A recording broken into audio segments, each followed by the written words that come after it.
Well, hey, everybody, Mike Griffith here, and welcome to tonight's On the Beat. Very pleased to be joined by Paul Finebaum, SEC analyst, SEC network host. Paul, with quite a background.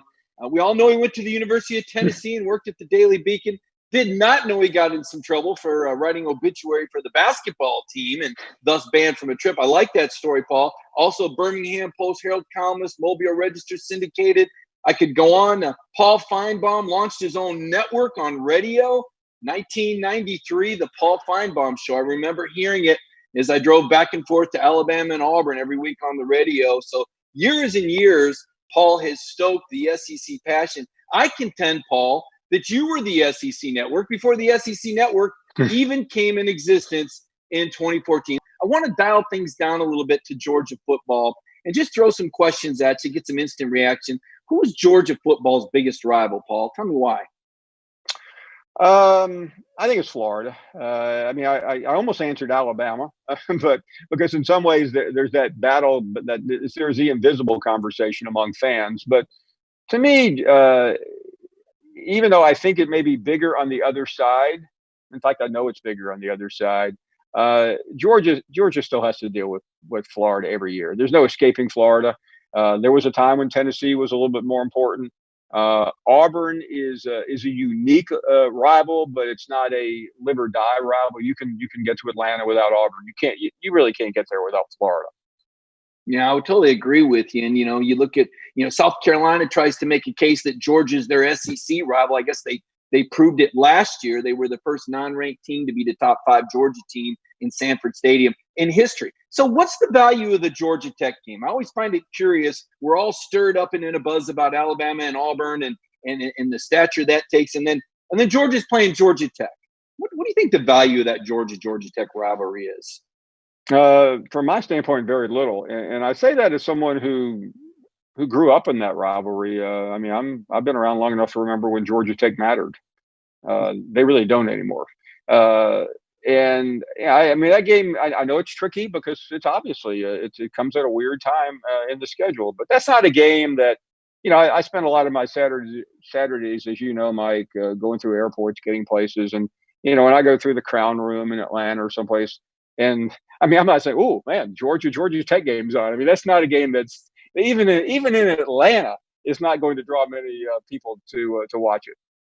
And yet, and still, it played a role in Georgia's season as George Pickens was thrown out and suspended for the first half, and their star running back was injured. So it does play a role, even though I would agree with you, it doesn't seem to carry a whole lot of national interest or even regional interest for that standpoint.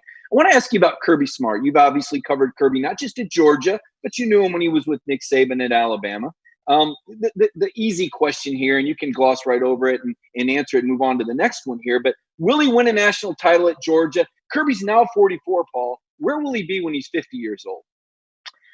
When he's 50, he'll be at Georgia, and I think when he's 50, he will have a national championship trophy somewhere in his trophy case. I am one of the biggest Kirby Smart fans in the world. I spent a lot of time watching him at Alabama, seeing him up close, and I know what the rap on him is. You guys talk about it every day on shows like this, but I think it's somewhat undeserved. He's come very close.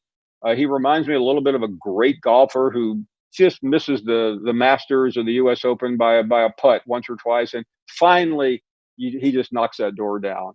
I had an interesting experience with Kirby Smart in 2000 after the 2009 season. Nick Saban invites coaches to be the head. He invited me and somebody else to be the head coach of the spring game.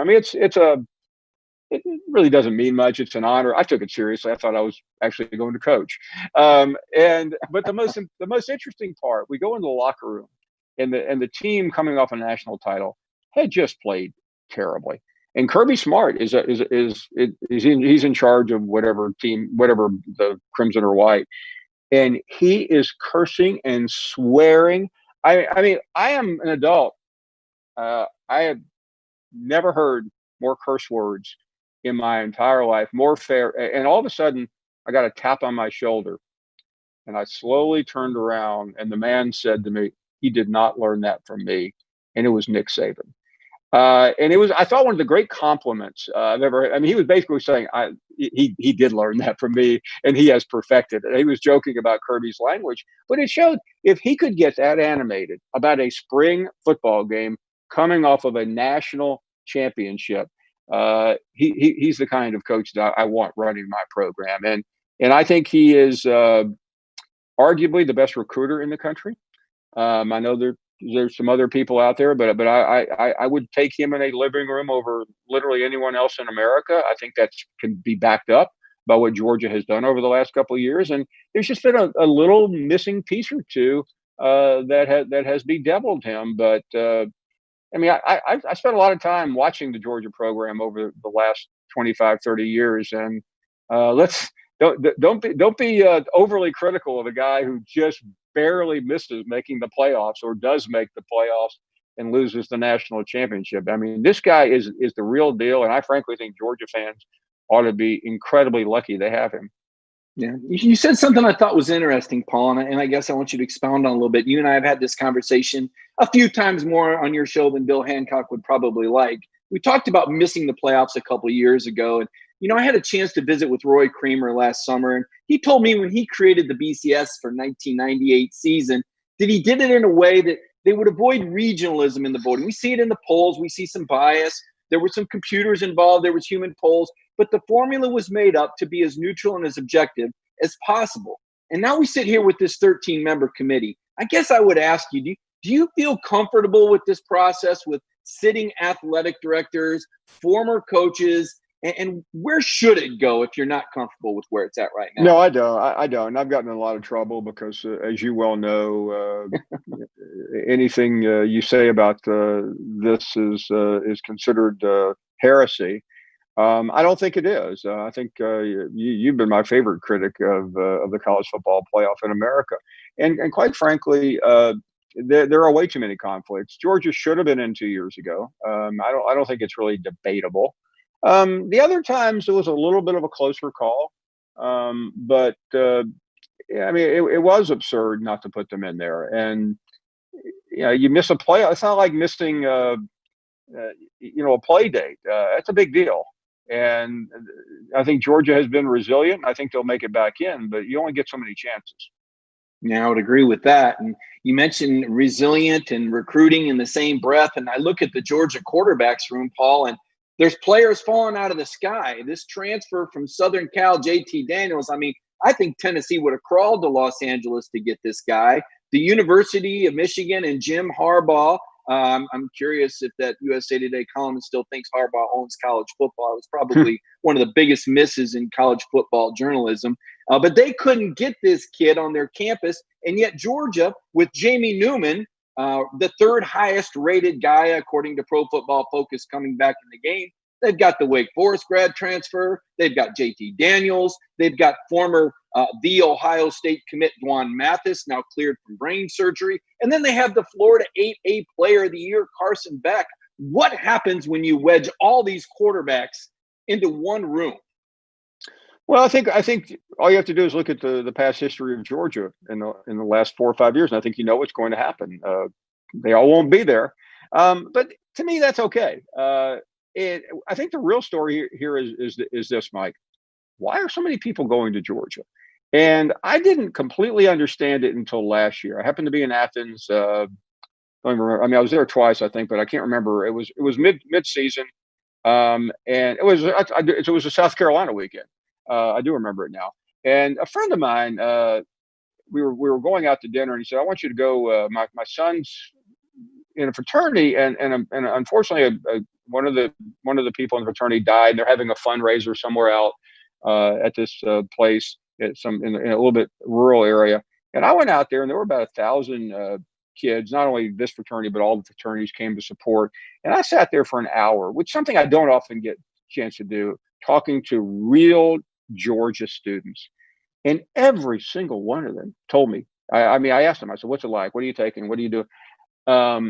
They all said this was the greatest place they'd ever been. The campus is unreal. I mean, and we know that as fans, you go there, there's a million places. But here, I mean, I have not talked to a Georgia student yet that doesn't swear by it. In fact, later that night, we ran into the president of Georgia, and I expressed this to him, and I mean, he was naturally beaming, and I don't think I was telling him anything he didn't know, but I walked away from there going, you know what, this is the secret here. You know, I mean, everyone goes to school and has fun, and there are ups and downs, but Georgia has figured it out. Some of it is Athens, some of it is the university administration, and it all mixes together. And I think that trickles down to players, whether it's in California or elsewhere. They want to be there. And you know, I haven't even mentioned the fact that it has one of the best game day experiences in the country, and one of the best coaches in the country, and one of the best programs in the country. So yeah, this program is built for a long run. Yeah, I'd agree with you, Paul. They seem to have all the ingredients with the school ranked in the top 20 in the country. You mentioned the campus. Certainly the downtown Athens area has some great places to eat, and a stadium that I think, you know, bigger is not always better. I like that the end zone's not enclosed there. You know, you feel like you can get some fresh air in there. In Tuscaloosa, it's built up so big, it seems like it's lost all character from when I covered that team in the 1990s. When you think of Georgia, I guess my final question, Georgia question for you here related, does the player, what player comes to mind? And I guess I would ask you just to throw that out there. When you say Georgia football, who jumps out at you? I mean, if we're talking all time, Herschel Walker. I mean, okay, well, let me stop you there. Okay. What did you see on Georgia's campus that commemorates Herschel Walker? I must admit, I don't remember seeing anything. But does that surprise you? Because you travel around the SEC, and we see the statue of Shaquille O'Neal, and we see the statues, and I kind of set you up. Admittedly, there is no statue, there is no large memorial. I guess I'm wondering, how odd does that seem when you consider your travels and other campuses and players that you see celebrated? Yeah, it is. And again, I know Herschel pretty well. I mean, I told Claude Felton the story once, the legendary sports information guy, that in 1980, as a very young reporter, I drove over to Athens before the Auburn game and had a one-on-one with Herschel Walker during the season that he should have won the Heisman, by the way. And I said that with George Rogers in the audience once at Columbia, and got booed pretty loudly.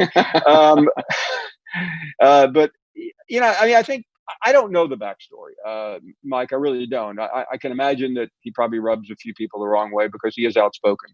But I said this with Bo Jackson sitting next to me a couple of years ago at Auburn, that Herschel Walker is the greatest running back I've ever seen, the greatest player I've ever seen in the SEC, and that hasn't changed. But Bo said, "I'm going to pick you up and break you in half." I said, "Well, that's okay, Bo. You're the best athlete I've ever seen." But I mean, and I realize it's 40 years. But I still remember that every time I saw him play, Tebow was magical in a different way. Bo was magical. I mean, I can throw names at you all day, but Herschel, he's a once in a century player. Yeah, it looks like he could still go for 185.